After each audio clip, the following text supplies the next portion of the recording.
Nggih, menika sawetawis kula ngaturaken biyen kagem panjenengan sami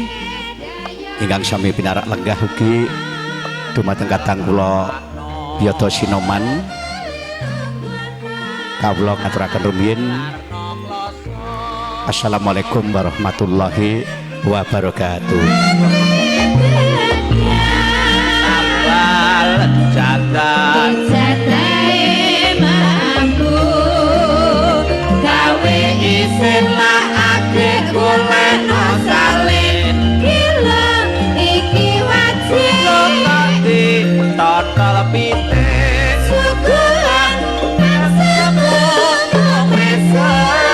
kuyu.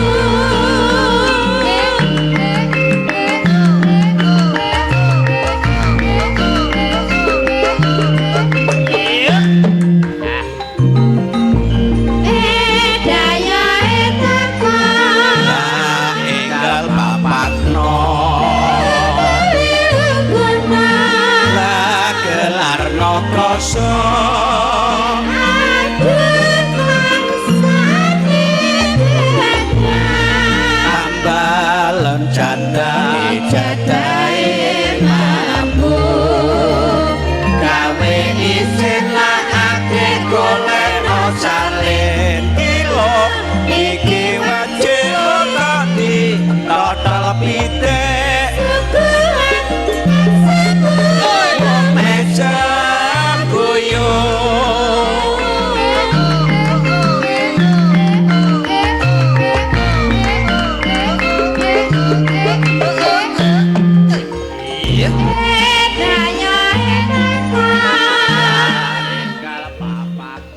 sadengah kala minangka dalang Pramana Jati kang badhe mbeta lumampah ngati Corgati saderengipun katindakaken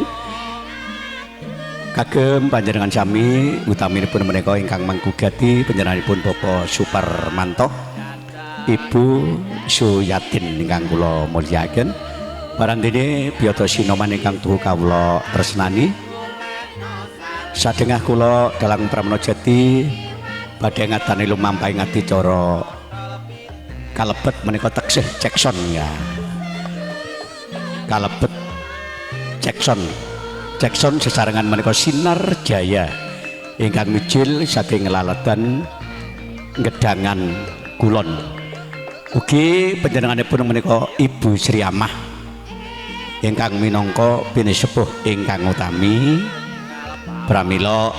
kawula nuwun dumateng panjenengan ugi nyuwun donga pangestu panjenengan sami anggen kawula tumandang utawi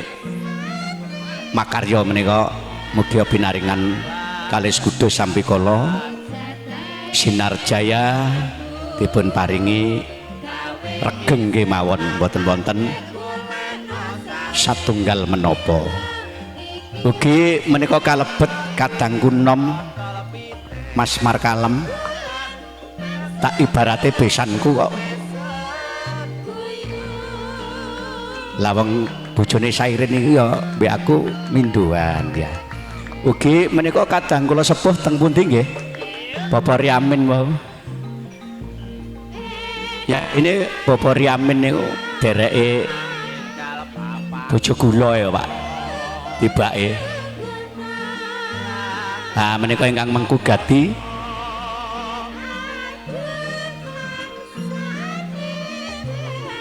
oke dumateng pamidanget ateges menika tanggi tepalih pamidanget mbok menawi pas wekdal menika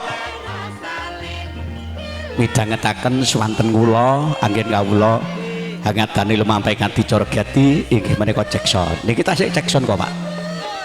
durung dereng adicara Gati tegese durung acara inti menika Jackson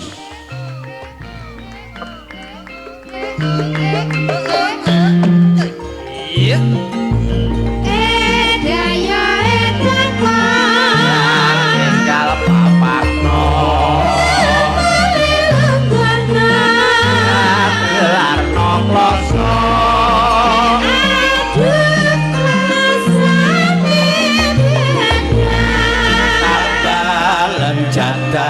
jadahe mampu